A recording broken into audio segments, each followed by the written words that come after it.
আপনি যেটাই পেতে চাইছেন সেটাকে নিয়ে নিজের মনের ভেতরে ইমাজিন করুন।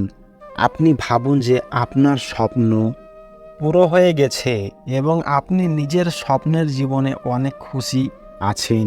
কল্পনা শক্তির মধ্যে অনেক পাওয়ার থাকে। যখন আপনি এভাবে ভাববেন তখন আপনার মধ্যে পজিটিভ এনার্জি এবং কাজে ফোকাস বৃদ্ধি পাবে, যেটা আপনাকে আপনার সফলতার রাস্তায় প্রচুর সাহায্য করবে।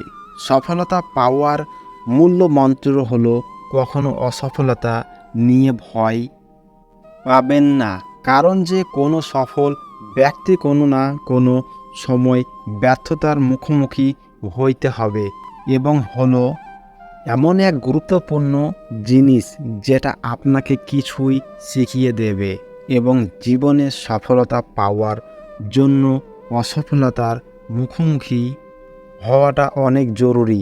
আপনি ইতিহাস ঘেঁটে দেখে নিন, বিখ্যাত ব্যক্তিরা জীবনে সফলতা পাওয়ার আগে অনেকবার অসফল হয়েছিলেন, কিন্তু তারা নিজের এর কারণে হতাশ হয়ে বসে থাকেননি। তবে নিজের থেকে অনেক কিছু শিখে বারবার এগিয়ে গেছেন। সফলতা মানে তোমাকে অনেক বড় কিছু করতে হবে সেটা নয়। সফলতা মানে নিজের চেষ্টায় নিজের স্বপ্নকে বাস্তবায়ন করা। জীবন মানে সমস্যা থাকবেই আর কষ্টের পর সফলতা আসবেই। অন্যের ভুল থেকে শিখুন, কারণ জীবন এত বড় নয় যে নিজের ভুল থেকে সব কিছু শিখবেন।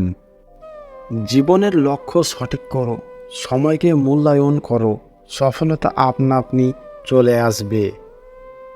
অন্যদের চেয়ে কতটা পিছিয়ে আছো সেটা না ভেবে তুমি তোমার লক্ষ্য থেকে কতটা পিছিয়ে সেটা ভেবে দেখো।